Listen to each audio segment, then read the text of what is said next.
네, 전인구 경제연구소 채널을 하고 있는 전인구라고 합니다. 반갑습니다. 요새 뭐 주식 장이 안 좋아가지고 뭐 저도 오랜만에 출연했거든요. 그러세요? 네, 근황을 이야기 드리면 머리 보이세요 여기? 땜빵 났다가 원형 탈모가 왔어요. 진짜요? 네, 장이 안 좋으니까 수익률이 나빠지면은 원형 탈모가 왔다가 다시 좀 머리 좀 났어요. 그래서 요새는 좀 다시 이제 좀 많이 덮였는데 그만큼 장이 힘들었다. 상반기는 진짜. 아니 정말 농담이 아니고 정말 네. 스트레스로. 그러니까 미용실에서 이러는 거예요. 흑채 한번 뿌리는 게 어떨까를 굉장히 조심스럽게 얘기하더라고요.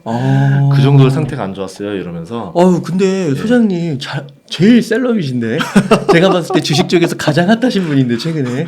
그래서 상반기 보니까 저도 어떻게 보면은 결국은 스트레스를 안 받는다 하더라도 결국 이제 흐르는 장에선 저도 수익률이 안 좋겠죠. 네, 그러다가 6월달 그리고 7월달이 굉장히 바닥이었었는데 그때 이제 진짜 추가 매수를 좀 많이 했어요.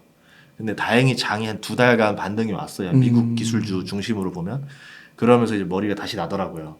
그래서 이게 지표다. 살아있는 지표다. 이제 탈모 지표라고. 죄송합니다. 아닙니다. 그래서 요새는 조금 살만합니다. 예. 다행히. 예. 그러시군요. 그러면은 요즘 좀 대한민국 증시 좀 어떻게 보시는지 좀 궁금합니다. 우선은 이제 순서대로 보면은 한국 증시는 지금 그렇게 좋진 않아요. 그래서 환율을 보시면 돼요. 코스피 투자하시는 분들은 환율이랑 완전히 역관계이기 때문에 환율이 지금 1,340원을 돌파했거든요. 1,400까지 간대요. 네, 뭐 분위기는 이제 그렇게 가죠. 근데 환율은 제가 여러 번 봤던 결과 예측을 하면 안 돼요. 환율은. 네, 다만 환율이 1,300원 넘었던 게 IMF 때 한 번, 2008년 리먼 브라더스 때 한 번, 그리고 지금 코로나 위기 때도 안 넘었었어요. 굉장히 지금 시장이 안 좋다라고 볼 수 있겠죠. 환율이 올라가게 되면은 외국인들 입장에서는 국내 주식을 들고 있을 이유가 없는 거예요. 그러니까 이 기업의 가치를 떠나서 보유하는 것 자체로도 환손실이 있기 때문에 외국인들은 팔고 떠나야 됩니다. 우리나라뿐만 그런 게 아니라 지금 신흥국 전반적으로 다 그래요. 아시아 신흥국에서 다 빼고 나가고 있다. 그러면 돈이 미국으로만 쏠리고 있는데 그렇다고 해서 뭐 미국 장이 엄청 좋은 거냐? 그것도 아니고 미국도 그냥 잘 견뎌내는 정도 수준인 거고 미국이 잘 견뎌내기 위해서 아랫돌을 빼고 있는 느낌인 거죠. 그리고 달러 지수만 지금 폭발적으로 올라가는 상태가 되고 있다. 이렇게 보시면 돼요. 그래서 만약에 코스피 투자자라고 하면은 지금 뭐 추가 매수를 할까요? 어떤 것들보다는 환율이 꺾이는 모습을 확인한 다음에 시작하시는 게 낫다라는 거죠. 미국 주식이랑 한국 주식이랑 지금 약간 공식이 좀 다를 것 같아요. 네, 대신에 미국 주식 같은 경우는 바닥에 대한 시그널들이 몇 번 나왔었어요. 금리 인상이 생각보다 과하지 않을 것 같다. 물가가 꺾이지 않느냐. 그러면서 뭐 연말까지 금리가 뭐 3.75, 4%까지 예상을 했는데 3.25에서 50% 정도로 나오지 않을까라고 하면서 좀 시장이 다소 안도감 랠리를 펼쳤거든요. 그거를 우리가 이제 베어마켓 랠리다 뭐 이렇게 부르고 있어요. 그리고 나서 지금도 다시 흔들립니다. 아무래도 뭐 잭슨홀 미팅이라던가 이런 데서 9월 달에 금리 인상에 대한 이야기가 나올 건데 항상 좀 선반영을 한다라고 보면 9월 달에 0.5% 올릴 거라고 대부분이 다시 생각을 해서 증시가 올랐는데 아니야. 더 올라갈 것 같아. 그렇죠. 그리고 뭐 천연가스라던가 뭐 이런 것들 보니까 물가가 의외로 안 잡힐 수도 있을 것 같아 라는 우려감이 증폭되면서 시장이 다시 또 하락을 했어요. 그래서 미국 같은 경우를 보면은 반등을 준 것들도 보면 반도체는 안 올랐어요. 반도체가 오른 게 아니라 제일 많이 오른 게 빅테크들. 기술주 중에서도 차별화가 됐습니다. 뭐 정확하게 특징 2개를 설명드리면 돈을 잘 버는 성장 주가가 올랐고 돈을 못 벌거나 성장이 꺾인 주식은 안 올랐어요. 그러니까 지금 사람들이 한번 이제 대인 거죠. 닷컴 버블 때처럼 꿈파리 주식들한테 당한 거예요. 돈을 못 벌지만 꿈은 큽니다. 그랬는데 이런 기업들은 정말 나락으로도 갈 수 있구나. 투자 안 해야 되겠다 되면서 돈을 캐시를 만지면서 성장할 수 있는. 그러니까 거의 뭐 성장형 가치주를 원한다라고 하는데 지금에서는 빅테크들 빼고는 그 기준에 부합하는 주식들이 별로 없는 거죠. 그래서 지수가 반등했다 하더라도 차별화된 반등을 보여줬습니다. 테슬라 같은 경우는 30% 넘게 올랐고 애플도 거의 전고점 수준까지 다시 올라갔고 대단한 것 같아요. 네, 나머지 뭐 예를 들어서 메타라던가 이런 주식들은 제대로 올라가지도 못했죠. 네, 그래서 좀 여러분이 투자하실 때 그냥 단순히 이거다가 아니라 돈 잘 버는 주식이 어떤 건지를 좀 보시면서 들어가야 될 것 같아요. 아, 그렇군요. 그 예. 환율이 좀 네. 꺾인다는 거는 1300 밑으로 좀 내려오는 걸 보시는 건가요? 좀 다를 수 있어요. 이게 단순히 1300 밑으로 내려가면 좋은데 음. 주식에서 그런 게 있어요. 이미 벌써 1340이잖아요. 그러면 10원, 20원만 꺾여도 돈이 먼저 달려버리죠. 그럼 저는 1300으로 걷지만 대부분 사람들이 그 생각을 할 거니까 돈이 먼저 올라버려요. 그럼 제 입장에서는 이게 호재의 크기랑 그리고 환율이 떨어지는 크기를 보면서 아, 추세가 완전히 꺾였다. 아니단데 조금 더 안전하게 보려면 말씀하신 대로 1300은 밑으로 들어와야 되는 겁니다. 근데 이제 그게 또 1300 밑으로 내려왔다가 이번에 또 올라가. 다시 또 튀어 올랐거든요. 그래서 단순히 숫자로만 보지 마시고 악재가 해소가 완전히 됐는가 안 됐는가를 보시면서 들어가야 될 것 같아요. 그러면은 그 환율이 꺾인다는 게 요즘 분위기를 봤을 때는 이게 빠르게 꺾일 것 같지는 않은 좀 느낌이 있어가지고 조금 그러면 그때까지는 좀 투자를 좀 보류하는 것도 필요할까요? 저 같은 경우도 이제 환율이 많이 올라가고 나서부터는 굳이 뭐 한국 주식을 사지 않죠. 그러니까 꺾이고 나서 이제 한국 주식 비중을 올리려고 하는 거고, 환율이 계속 상승하는 구도에서는 한국 주식보다는 환손실 가능성이 있다 하더라도 미국 주식으로 들어가는 거죠. 그러니까 미국 주식 살 때는 이 환율을 계산하시지 말아야 돼요. 환율도 변동성이 예측이 불허한데 미국 주식 중에서도 내가 마음에 드는 주식이 주가가 바닥이 영원하진 않거든요. 굉장히 짧을 거예요. 근데 일시적일 거예요. 그러면 환율 때문에 그 기회를 놓치는 것도 억울하다라는 거죠. 뭐 대표적으로 이번에 뭐 빅테크들 보면 30% 가까이 올랐는데 환율 10% 손실이 아까워서 30%를 포기할 수는 없는 거잖아요. 지금 같은 경우는 빅테크들이 바닥에서 30% 이상 올랐고 환율은 거기서 더 올라버렸어요.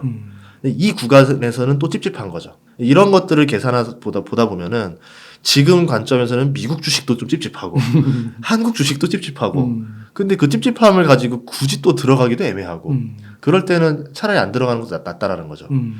지금은 좀 구간이 애매하게 합니다. 차라리 한 달 전, 두 달 전은 환율도 이 정도는 아니었고 미국 주식은 정말 헐값이었거든요. 그럴 때가 더 낫었죠. 그 혹자 어떤 분은 그 애플 주식 말씀하신 대로 많이 올랐잖아요. 예. 그래서 애플이 너무 오르니까 애플 주식을 좀 정리했다라고 하시더라고요. 그런 선택은 좀 어떻게 보세요? 대부분의 사람들이 많이 하는 실수 중에 하나인데 본전에 대한 그 선을 긋습니다. 내가 한번 샀다가 물리고 나면은 후회하는 거죠. 아, 나는 욕심만 가지고 들어갔는데 더 많이 벌 줄 알았는데 아, 손실이 날 수도 있는 거구나. 잘못했어요 이러면서 제발 본전에 오게 해주세요 이런 다음에 본전이 오고 나면은 뒤도 안 돌아보고 팔고 나가는 거예요. 그러니까 이거는 기업의 가치와 주가의 흐름을 보고 한 게 아니라 그냥 내가 샀던 가격에 대해서 공포감만 가지고 던져버린 겁니다. 근데 내가 공포감을 가지는 거랑 욕심을 가지는 거랑 기업의 주가가 움직이는 거는 완전히 별개의 일이거든요. 그러니까 나의 감정을 집어넣으면 안 돼요. 투자할 때. 그럼 애플이 왜 올랐는지를 봐야 되는 거고 애플이 오른 이유는 하나예요. 돈이 갈 데가 없어요. 우리는 개인은 주식을 사도 되고 안 사도 되는 선택의 옵션인데 예를 들어 뭐 주식형 펀드라든가 주식형 ETF 같은 입장에서는 주식을 뭐라도 사야 됩니다. 그럼 뭐라도 사야 되는데 지금 보니까 살 게 하나도 없어요. 제일 만만하고 확실한 애를 사는 거죠. 지금 봤을 때 돈 잘 벌고 성장률 괜찮고 별로 꺾일 것 같지 않고 안전하다 생각되는 시가총액 1위까지 기업이니까 블루칩이잖아요. 블루칩으로 돈이 간 거예요. 이거는 그러니까 어떻게 보면 침체에서 나오는 장이기도 한데 가끔 이럴 때 벌어지는 일이 침체인데 그 시가총액 상위주들 중에서도 돈 잘 버는 애들한테만 몇 개만 주가가 달리는 경우도 있어요. 예전에 뭐 니프티 피프티라 그래서 미국에서도 60년대 후반에 시총 50위 그러니까 시총 상위주들만 돈이 쏠려서 올라가는 거예요. 미들 애들한테만 가겠다. 그러니까 야구 선수로 치면은 유명한 선수들한테만 투자가 붙는 거고 유망주들한테는 투자가 안 들어오는 겁니다. 지금이 딱 주식이 그런 장이다 보시면 될 것 같아요. 그러니까 그때 니프티 피프티도 저도 이제 그때를 좀 이렇게 보니까 네. 그 기업들이 돈을 잘 벌었더라고요. 예. 그런데도 주가가 많이 빠지더라고요. 아, 그럼요. 그 다음에 이제 또 오르기는 했지만 이번에도 이제 그런 돈이 갈 곳이 이제 애플처럼 거의 확실한 곳 그것으로 이제 몰리는 그만큼 어떻게 보면은 좀 경제 상황이나 증시 상황이 그렇게 좋지는 않다. 그렇죠. 아무래도 유동성이 옛날 같지 않거든요. 쫙 빠졌거든요. 그런 상황에서는 돈 자체가 귀해진 거예요. 돈이 흔했던 시절에는 뭐 아무거나 투자를 하겠지만 돈이 귀하니까 내 입장에서도 정말 확실한 데만 투자하고 싶은 거죠. 그럼 여러분이 봤을 때 이렇게 생각하시면 될 것 같아요. 예전에는 내가 분산 투자야 이러면서 뭐 10종목, 20종목 투자했겠지만 그거를 한번 줄여보세요. 확실한 애 3개만 골라보겠다. 그러면 17개를 쳐내야 돼요. 그게 지금 유동성 장세인 겁니다.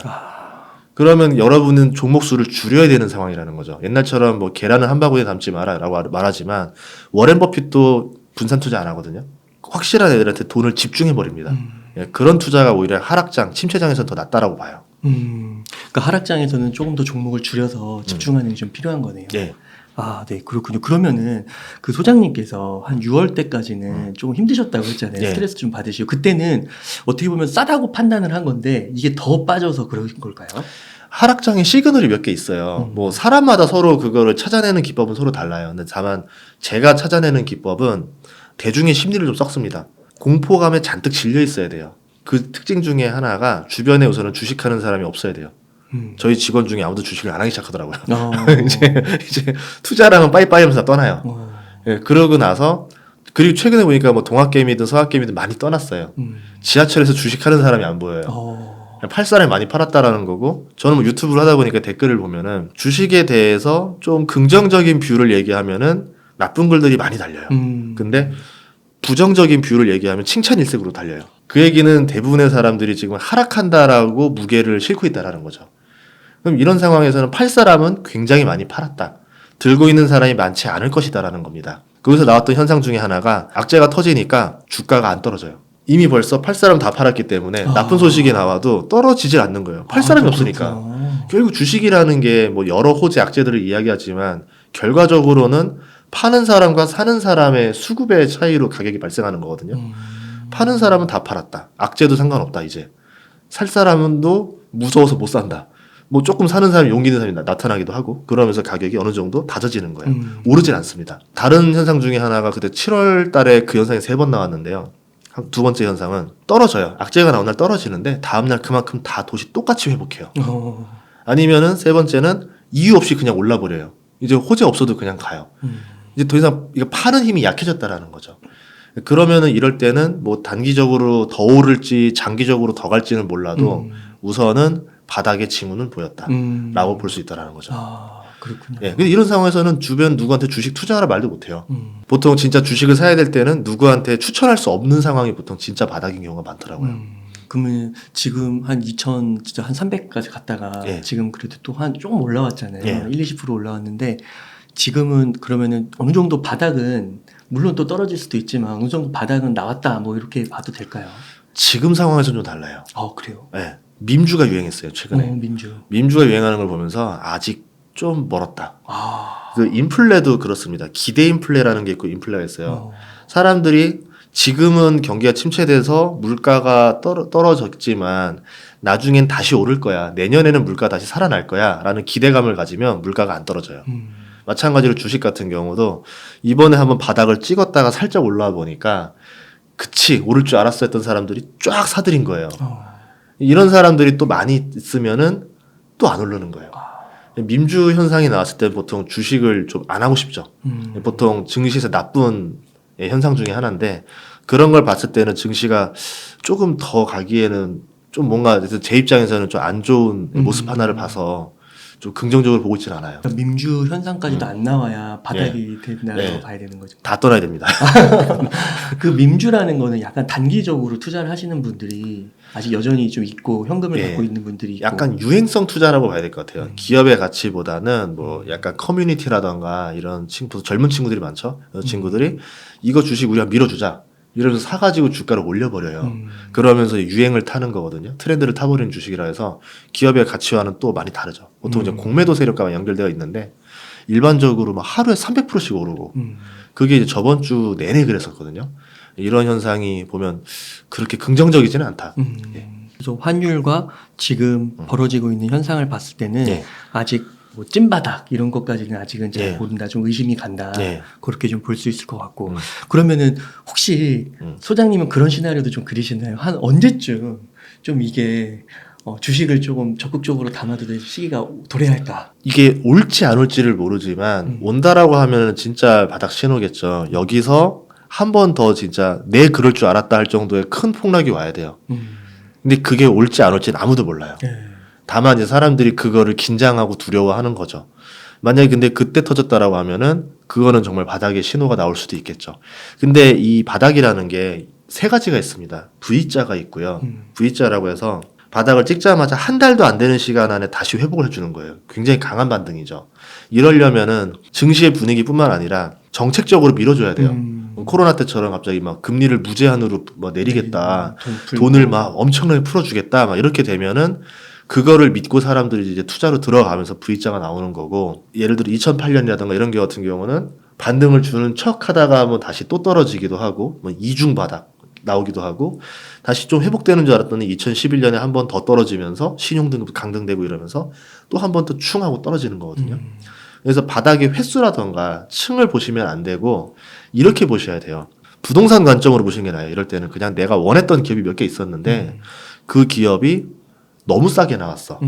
이때는 이제 지수를 보시면 안 되고 예를 들어 뭐 애플이라는 기업이 있는데 내가 봤을 때는 $130는 좀 아닌 것 같은데, 너무 과한 것 같은데, 그럼 내가 $130에 사면 언젠가 다시 이 가격이 돌아오지 않는다? 아닌 거죠. 분명히 애플이라는 기업이 무너진 건 아니고 시장만 침체가 있는데 결국 시간이 지나 보면 침체랑 호황은 왔다 갔다 하거든요. 그럼 다음 호황 때 애플 주가가 $130가 될까 안 될까? 될 수 있다라 보는 거죠. 그러면 나는 손해보는 투자인가 아닌가? 시간만 좀 버틸 수 있다라 그러면은 손해보는 투자가 아니게 되는 거죠. 우량주는 그런 관점으로 접근하기 쉬워요. 근데 이제 뭐 잡주라던가 이런 경우는 다시 가격이 안 돌아오기도 하고, 아니면 내가 이제 투자 성향상 두려우면은 팔아버려야지만 속이 시원한 사람들도 있어요. 우리나라 사람들 스타일이 대부분 2달 이상 버티지 못하는 사람들인데 제가 말한 애플 같은 경우는 2년에서 3년을 버틸 수 있냐 없냐를 보는 거예요. 지금 사면 2년 3년. 네, 반도체 사이클이 3년 반마다 고점이거든요. 삼성전자 주가 떨어진 게 이제 1년 됐어요. 그러면 1년에서 1년 반이 됐으면 다음 삼성전자 고점은 2년 뒤에 오는 게 보통 일반 파동을 보면 그래요. 그럼 내가 2년 이상 버틸 수 있는 사람이라 그러면은 지금이 나쁜 가격이 아니죠. 싸면 뭐 더 사면 되는 거고. 근데 2년을 견디지 못하는 멘탈인 사람은 지금은 사는 게 안 좋겠죠. 예. 그런 우량주 투자는 한 2년 보고 투자하면 예. 그리고 싸다고 느낌이 들었을 때 사면 예. 거의 손해 볼 일은 없는. 그렇죠. 근데 그나마 심리를 위해서 나눠 사는 게 제일 좋아요. 분할 매수를 며칠 단위로 할 거냐 이런 얘기도 많이 하는데 하루 단위로 하는 걸 분할 매수를 하진 않습니다. 이제 주별 정도, 좀 텀을 짧게 보면 주, 아니면 내가 이 텀을 길게 보는 사람들, 난 좀 무한하게 보겠다는 사람들은 월별이 제일 좋아요. 예를 들어 내가 월급 사이즈 정도로, 그리고 아까 말했듯이 단기 사이클, 침체 장기 사이클이 제일 짧은 게 키친 사이클이라 그래서 반도체 주기가 3년 반 주기거든요. 이거를 달로 나누면 40개월 정도가 나와요. 그러면 내 월급 날마다 살 수 있는 돈을 투자해서 주식을 분할 매수를 하겠다. 그리고 내가 가진 자산이 4천만 원이라 그러면 이걸 40분할을 해서 한 달에 100만 원씩 분할로 해서 들어가겠다. 그러면 보통 다음 호황기를 만날 가능성이 높거든요. 이 40분할을 다 녹였을 때. 예, 그럴 때 이제 팔 수 있겠죠. 그러면 그 삼성전자 좀 얘기를 해주셨고, 그 다음에 우리나라 또 증시가 올라가려면은 지수가 올라가려면 삼성전자가 올라가야 되잖아요. 예. 근데 삼성전자가 말씀해주신 대로 한 2021년 초부터 한 1년 6개월 된 것 같은데. 아, 맞아요. 예. 계속 하라고 하고 있잖아요. 이제 2년 남았네요. 2년 남은 거, 1년 6개월 남은 거 아니에요? 3년이면? 1년 반 하락했잖아요. 3년 반 주기가. 3년 반이에요? 네, 대략. 그러니까 3년이면 안 돼요? 3년도 있었어요. 그러니까 네. 20년 동안 봤을 때, 뭐 우리가 사이클을 정하는 게 아니라 그냥 과거에 봤을 때 3년 반마다 호황을 기록했어요. 실제로 키친 사이클이라는 그 주기에 맞게 되는 거고, 반도체라는 게 사람이 현찰이 있을 때만 지르는 물건들이 자동차, 가전제품, 스마트폰, 뭐 이런 PC 이런 것들이에요. 그러니까 사람들이 경기가 좋을 때는 수요가 확 늘어났다가 경기가 조금만 나빠지면 사람들이 거기서부터 지갑을 먼저 닫아요. 안 팔려요. 불안과 호황의 격차가 굉장히 심한 데가 반도체입니다. 그럼 보면 올림픽 주기다, 뭐 3년 반 주기다 말하는데 그때마다 결국은 다시 재고 사이클이 돌면서 호황이 오거든요. 그런 관점으로 보면은 아까 3년 반이다. 그럼 삼성전자도 뭐 1년 반 힘들었으니까 이제 한 2년 뒤에는 좋아지지 않을까. 이제 그냥 그렇게 보는 거죠. 뭐 실제로 정확하지 않을 수도 있어요. 그게 맞다고 하면 2024년 근데 초중반까지는 가야겠네요. 예. 그런데 삼성전자가 또 도전을 하는 기업이에요. 매력적인 기업은 삼성전자는 계속 새로운 또 무대에 도전을 한다라는 확장성이 있어서 매력적인 사업인데 파운드리에 도전을 하고 있어요. 파운드리에 대한 이야기들을 보면은 아직까지는 TSMC에서 좀 밀리는 느낌이 나요. 그러면 여기서 이제 뭐 GAA 기술을 이제 해서 역전을 해보려고 지금 시도를 하고 있는데 역전을 하는 그 순간이 어마어마하게 무서울 겁니다. 파운드리에서 나오는 그 마진이 엄청 크거든요. 그럼 그동안 메모리에서만 돈을 벌었는데 이제 메모리와 비교가 안 될 정도로 큰 돈을 벌게 되는 거고 그러면 그게 본격적인 성과를 보려면 제 생각에는 미국의 공장도 짓고 그게 좀 완공이 되고 앞으로 다음 반도체 수요가 터져야 돼요. 지금은 불황이다 보니까 없는 수요를 나눠 먹어야 되니까 더 힘든 상황이지만 그러니까 반도체 설계사들이 더 갑이겠죠. 이 공장들보다는. 근데 이제 반도체 수요가 폭발적으로 늘어나는 상황에서는 TSMC 아니면은 삼성전자 둘밖에 대안이 없어요. 그럼 삼성전자로도 물량이 많이 넘어올 수도 있고 그때쯤 되면은 수율 문제가 많이 개선이 될 거라 봐요. 그렇게 되면 이제 그때부터는 삼성전자도 좀 돈을 많이 만지지 않을까. 그래서 2년 정도는 좀 시간을 줘야 된다 보고 있습니다. 그러면 지금은 어떻게 아까 그 말씀해주신 기준 싸다고 생각하면은 우량주는 사고 한 2년 보는 거 예. 봤을 때는 괜찮다고 보시나요? 그렇게 보는 관점이 제일 지금으로 현실적인 전략인 것 같아요. 뭐 그때 보고 좋아지는 뉴스 다 보고 사겠다 그러면은 보통 늦어요. 그러니까 안개 같은 상황이에요.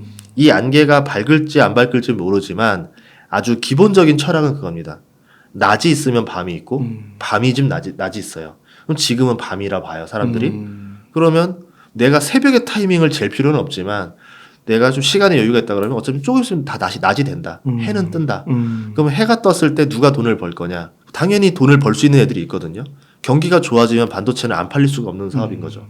근데 다만 지금 사람들은 다 불황만 보고 있고 어둠을 생각하기 때문에 관심이 없죠. 대중이 관심이 없고 포기를 하기 때문에 주가가 널려 바닥에 있는 거죠. 지금은 밤이군요. 싸고. 예, 밤이죠. 그러면 이게 주식 투자를 코로나 이후에 좀 들어오신 분들은 네. 지금 이런 삼성전자의 밤의 시기를 처음 경험하니까 아 이거 진짜 삼성전자 이렇게 가다가 계속 그냥 이런 거 아니야? 앞으로 올라가지 못하는 거 아니야? 이렇게 생각할 수도 있잖아요. 과거 사이클을 봤을 때 지금 이런 분위기에 삼성전자도 있었나요? 2007년, 2010년 이때가 최악이었어요. 2007년이 가장 비슷할 것 같아요.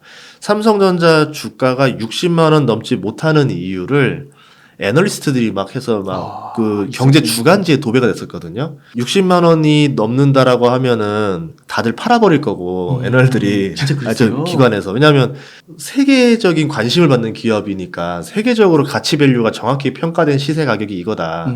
오르면 팔 거고 떨어지면 살 거기 때문에 60만 원이 넘지 못한다라는 게 메인 기사에 있었어요. 뭐 그리고 그때가 왜냐면 대만이랑 일본의 업체들이 경쟁을 했습니다. 반도체 경쟁, 전쟁, 치킨 게임을 걸었어요. 그러면서 이제 결국 나중에 2008년에 리먼 브라더스 터지면서 완전히 어려워졌죠. 가격 경쟁에다가 경제 위기에다가 이제 반도체 누가 사겠냐 이러면서 굉장히 어려움을 겪었지만 그 결과 오히려 경쟁사가 망가져요. 그때가 이제 키몬다, 독일의 키몬다가 파산했을 거예요. 독일의 키몬다가 그때 디램 업체 2위였었거든요. 그러면서 종료가 됐어요. 그리고 나서 숨 돌릴 틈도 없이 바로 그 다음에 2009년에 일본 대만 업체들이 또 공격을 해요. 또 가격 경쟁을 펼쳐요. 엄청난 확장, 막 어마어마한 투자를 해서 증설을 해버립니다. 똑같은 규모로 증설을 못하면 내가 비싸게 팔 수밖에 없는 구조가 되는 거고 상대가 싸게 팔면 저는 적자, 상대는 흑자가 나요. 그럼 얘네가 5조를 투자하면 우리 똑같이 5조를 투자해야 되는 거예요. 그런 상황에서 삼성전자가 잘 버텼고 누가 파산했냐면 일본의 엘피다가 파산했습니다. 그 엘피다를 마이크론이 인수하면서 이제 3개 회사만 살아남은 거죠. 삼성전자, 하이닉스, 마이크론. 그러면서 이제 디램 업체에서는 이제 그런 경쟁은 사라졌죠. 이제 시장이 안정화가 됐죠. 그 다음에 삼성전자가 이제 파운드리 또 뛰어드는 거예요. 그럼 지금 둘밖에 없는 거예요. TSMC 아니면 삼성전자. 그럼 둘만 잘 살아남아도 뭐 호황, 불황 오면서 어느 정도 유지를 할 것이다라고 보고 있는데 여기에 인텔이 또 뛰어들었죠. 그러니까 어떻게 보면 2007년 냄새가 좀 살짝 나죠. 근데 그때도 삼성전자 주가는 뭐 이렇게 올랐다 내렸다 하지만 결국은 또 잘 살아남으면서 우상향했고 삼성전자가 제일 잘하는 사업 중에 하나는 뭐냐면 위기에 강해요. 현금 비중이 굉장히 많습니다. 현금을 많이 들고 있어서 그 위기가 왔을 때마다 현금 여력을 바탕으로 다른 기업들이 먼저 자빠질 때까지 기다려요. 이번 같은 경우는 뭐 TSMC도 돈이 많고 삼성전자도 돈이 많아서 둘은 안 자빠질 수 있는데 다른 경쟁사들은 위험할 수도 있다라는 거죠. 그러면 이제 과점 체제가 완성될 수도 있다라는 거죠. 그러니까 지난번에 한 그 저자분께서 오셨는데 그분이 이제 단타도 하시고 장기 투자도 병행하시는 분이라서 돈도 많이 버셨더라고요. 강남에 아파트도 사셨는데 근데 수익률을 딱 따져 보니까 삼성전자를 계속 사 모아가는 것보다 적다고 그러시더라고요. 수익률이. 2000년 초부터 이렇게 하셨는데 그게 삼성전자 어떻게 보면 기술주, 그러니까 4차 산업혁명이라던가 반도체, 스마트폰, 그리고 클라우드 시장 이런 것들이 계속 커지면서 굉장히 수혜를 많이 보는 기업인 거예요. 그러니까 우리나라 시총 1위라서 수혜를 본 게 아니라 어떻게 보면은 가장 나스닥에 가까운 게 주식이었던 거죠. 나스닥 상승률도 뭐 어마어마했었습니다. 그러니까 한마디로 근 20년 정도 보면은 밀레니얼 시대를 보면은 기술주가 많이 각광을 받는 시대에 부합하는 주식이었다. 이렇게 볼 수 있겠죠. 그럼 다음 20년은 또 기술주냐? 이런 관점으로 보시면 좋을 것 같아요.